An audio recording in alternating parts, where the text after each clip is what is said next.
Hi guys, welcome to my channel. You just reached the essence of it all with T. If this is your first time, that's okay. Don't let it be your last time. And I need you to do me a favor. Share this video. Share my videos. I think I got some good content. I'm almost certain that I do. And there was a name change. So on the YouTube page, it does say the essence of it all with Kate Black. And I explained in the previous video that I was trying to pay homage to my deceased brother. And but however, because I'm doing things outside of YouTube and I go by my name T, then don't want to confuse the audience. So let's get started with today. And today is Financial Freedom Friday. Somebody say Financial Freedom Friday. And I have my notes today. For the love of money, people will lie. Lord, they will cheat. For the love of money, people don't care who they hurt or beat.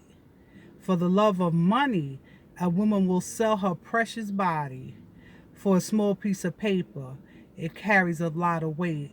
Call it lean, call it mean green. That's a song from the OJs. It's an old song, but it popped into my mind today because I was thinking about, financial freedom. And let me put this disclaimer out. I am no Susie Orman, nor am I the Budgetista. However, like I said, the title of this channel is the essence of it all. We're gonna discuss a lot of things. It won't just be relationships. It'll be money, relationships to your money. So let's talk about what is money. Money is simply what's used for is used in exchange for goods and services, and it's simple as that. So in order to, I'm looking down because I'm looking at my notes.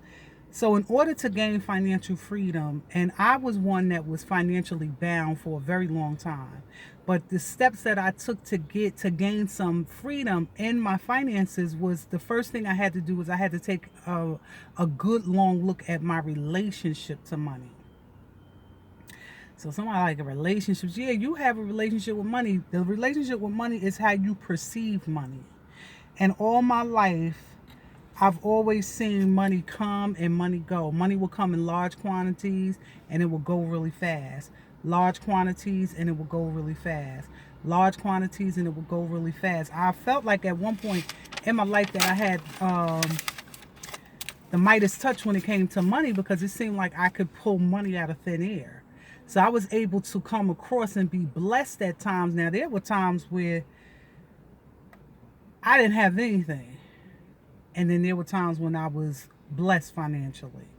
So let's talk about when we're blessed financially, when we get that extra money, when we get that bonus, when we get that, when we whatever hustle we into, and we're making sales. It's like let's talk about our relationship and let's see how it affects us and how we handle, because in order to be financial, to have financial freedom, you got to look at how you handle money. So I had to take a long look at how I handled money. There were, like I said, there were times I didn't have any. I had a lot. I had enough to pay bills. I had enough to bless people. I had enough to buy what I wanted. And I'm no fashion Easter, I'm regular and I like being regular. Let me first state because I like who I am. There were times when I had it, and there were times I didn't have two dimes to rub together. But because of what I was taught as a child, I was taught that you just have to make do until you get it. So I was always independent with having my own money. I'm gonna work. I'm gonna get it. I'm gonna find it, or I'm going to. And there were times, and I'm gonna share that how I could pull money out of thin air. And even just recently, I started finding money, but that's my manifestation video. So let's go back to this. So I always saw it coming and going, but when it would come, here's my relationship to the money. When the money would come, I would not save any of it. I would go through it. I would go through the money faster than God could get the news. It was like it burnt a hole in my pocket. it was like the money, and it's not that I wasn't used to having anything, because uh, I don't come from a wealthy or rich family, but um, needs were always met. You know, my mother was young having me, but my grandmother was like the overseer to the family. So my grandmother was gonna make sure, you know, that needs were met. So it's not like going to bed hungry, eating ketchup sandwiches. We didn't have to do all that. They always made sure there was food, but nevertheless, but I would spend money on stupid stuff. Let me explain to you, when you know you have the ability of seeing large sums of money come and large sums of money go, you always rely on the next time. So that was my relationship to the money. Like, oh, okay, I blew it, it's coming again. Oh, okay, I blew it, it's coming again. Because it was always like that. But there comes a time when that stops. Because a wise woman, I'm going to quote scripture a little bit in this video. A wise woman builds her house. That's Proverbs 31. We always look at the first verse where it says, who can find a virtuous woman? But in order to be virtuous, you have to build your house. So a wise woman builds her house, and in building your house, you got to know how to handle money. You can't run around like some little niglet like that never had anything just because you get an extra couple of dollars. No, you have to put some of that up. You have to put some of that money up, because it's going to rain. And when that rain hit and that storm hit, honey, you're going to need money. Because things will happen. Things will happen in life that's out of your control. If you own a car, you can have problems with your car. If you own your home, something go on with the roof.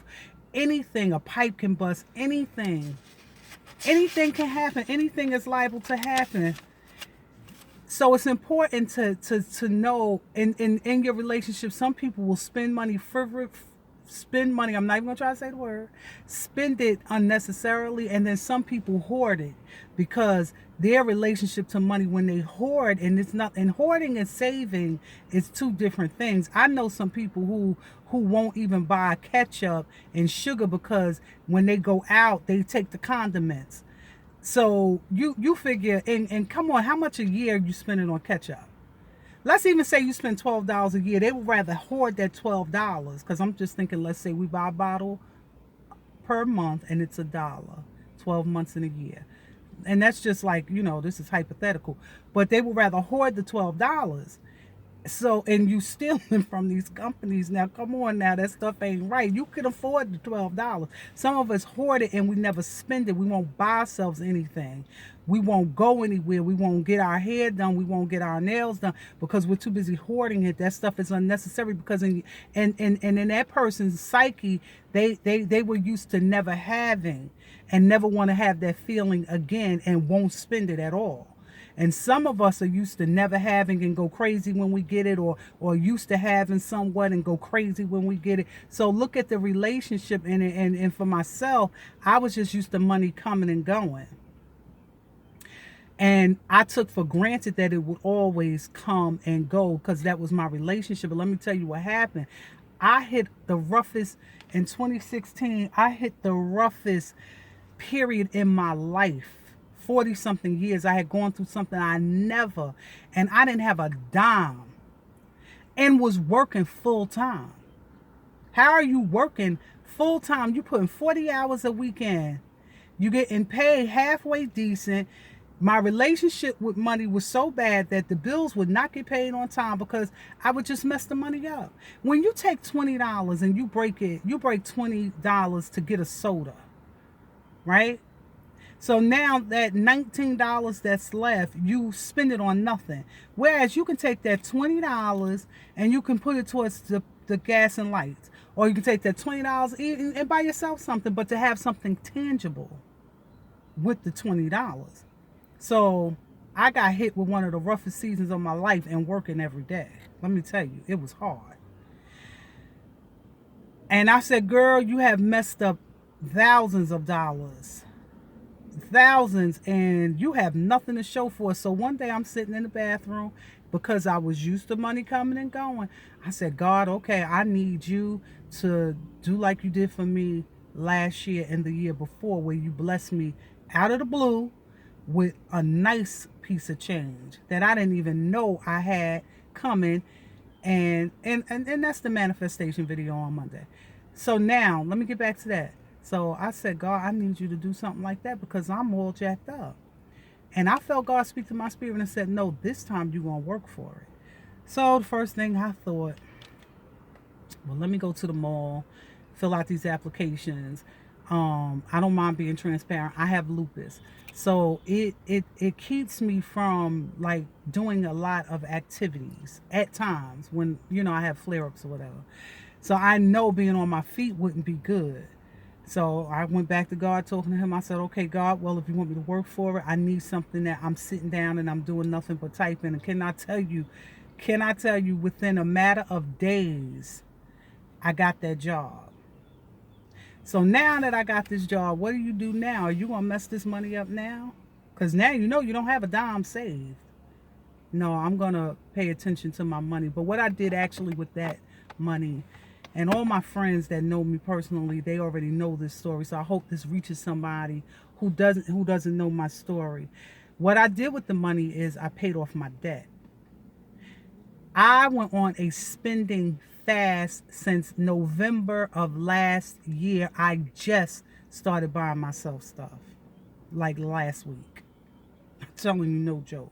I think in the summertime I pulled out all my little summer clothes that looked presentable, and I might have bought like one or two skirts, and I can't even say that. And I think I was with somebody and they bought it for me. So like I went on a spending fast. So to know my relationship with money, I was always afraid I would mess it up. So I said, well, just go on a spending fast. So I paid attention to paying the bills.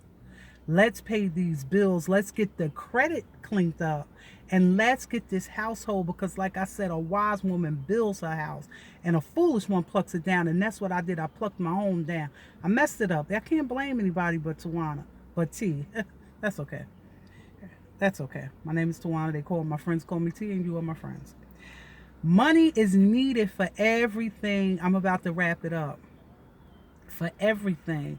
Some people do love money to a point where, like the OJ said, they will hurt their own mother. They will rob from their own brother. It's not the money is necessary. We need money. We need money. You can't go into the gas company and pay them with rocks. That ain't going to happen, honey. You can't go into the bank and tell them that you got this loan for this vehicle and I'm just going to pay you with Skittles. They're going to be like, no, you finna taste the rainbow and you finna be walking while you do it. Because no, we need money, cash money. Now, the love of money, the love of it, where you'll do anything like the song said, she'll sell her body. Nah, money is good. Don't let nobody tell you money not good. Money is good.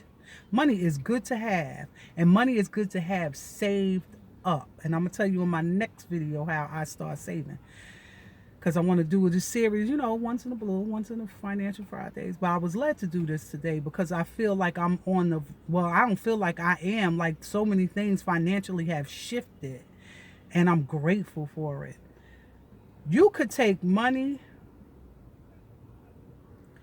and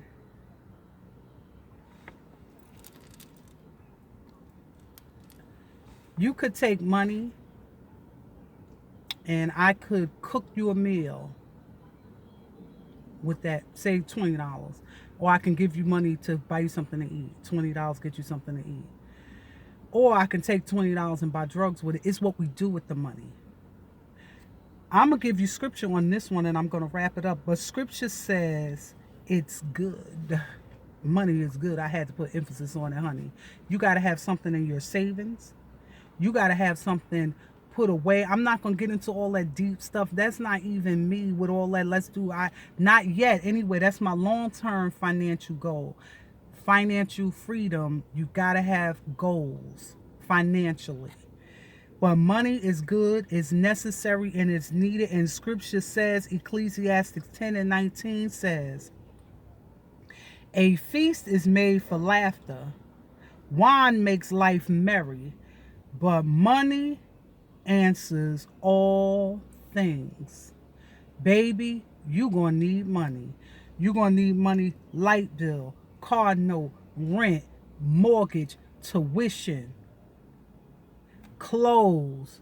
You're gonna need money for those things that come up that you like, what the world? And that's what happened to me. And I looked at it because my relationship with money was so jacked up. I multiplied. Let me tell you this. Let me tell you this. I get my check from my full-time direct deposit. But I have them take a certain amount out and it goes into my checking. But I have them take a certain amount out that goes into my savings. And 5 years at this point, while I was going through this, I was at the job 5 years. I calculated that little bit of money, and in 5 years, what I could have had.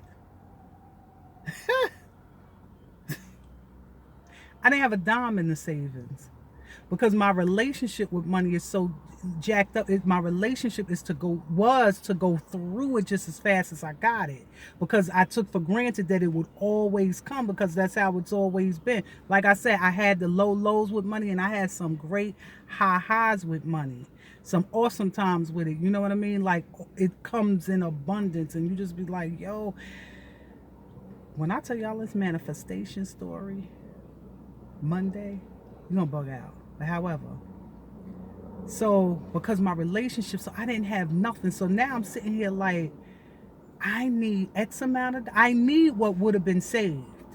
That's what I needed. And it was a nice piece of change over a 5-year period. And if you save just a little here, a little there, a little there, it adds up. And over time, and I needed exactly what was saved, and now I don't have nothing. So now I lost everything because I didn't have the money to bail myself out of trouble.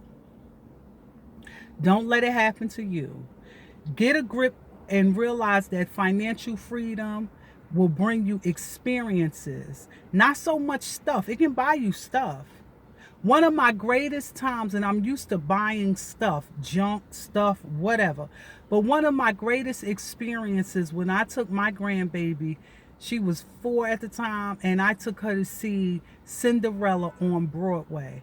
May not mean much to y'all. That was my first Broadway play. I've seen off Broadway. I've seen, locally in town over from me. I've seen those, but I've never seen a Broadway play. I had tears in my eyes, and I feel like they're going to well up. But I looked at her, and it was Cinderella, and every little girl from birth, they come out loving these Disney situations. And the look on her face, and she kept telling me, Grandma, no talking in the theater, because she was taking it all in.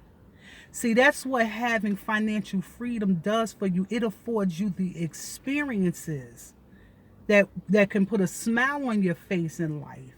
Because we only have one life. Let's live it. Let's enjoy it. And let's be financially free in one step. The first step is to realizing your relationship with money. No matter what it is, it can be turned around. No matter what it is, it can be fixed. You can fix yourself. You can fix yourself. I read Danny Johnson's books. I've read the Budget Easter. I would get emails and Susie on, and I just wanted to engulf myself with knowledge. But the first thing I had to break away from, I had to fix my relationship with money. There's no guarantee you're going to always just come up in abundance. And so now that you are getting paid and you are working now, you know what you're going to do? You're going to pay these bills first. Are you going to the party? They kind of know now that I ain't going. Because if I go, and I'm no fashion person, but I will go buy me an outfit, get my hair, my nails done, stuff like that. I'm not going to waste that money. Not right now. It's not my season. It's not my season for all of that right now. Because how I see it is financial freedom says if I want to purchase something, whatever I purchase, I need to have that still left in the bank. So like I want to buy myself something because I have worked hard this past year, not just physically, but on changing my mindset with how money, my relationship with money, paying bills. I've made drastic changes over the past year, and I'm proud of myself. So I want to treat myself to something. And the only way I'm going to treat myself to it is say for example, if it costs $500, I still have to have 500 in the bank. I will not take a complete L. I will not spend all my money, because you gotta have it, because that same $500 will be needed, because life happens. We can't prevent life. We can't deter from it. We can't deviate from it. Life happens. I couldn't go down south recently to be with my family, and my cousin was taken from the family young. I couldn't even get down there. I couldn't, couldn't. But gaining height on these things, honey, let me tell you something. And everything is working out. So what channel is this? This is the Essence of It All with your girl T. And what type of channel this is? This is inspiration, motivation, and definitely empowerment. The essence of it all, because we're going to cover things full circle in life. I'm going to wrap it up. And now what do I need you to do? I need you to help me grow my channel. If you heard something, or and I'm quite sure you did, because to me it made sense. Yeah, I couldn't keep up with the notes, but that's okay. I need you to rate, I need you to comment, and I definitely need you to subscribe. I need you to share the video. Share the video with somebody. Share the video on your page. Share the video. Let's get financially free, and we can do it together. Until next time, I will see you back here at the Essence of It All.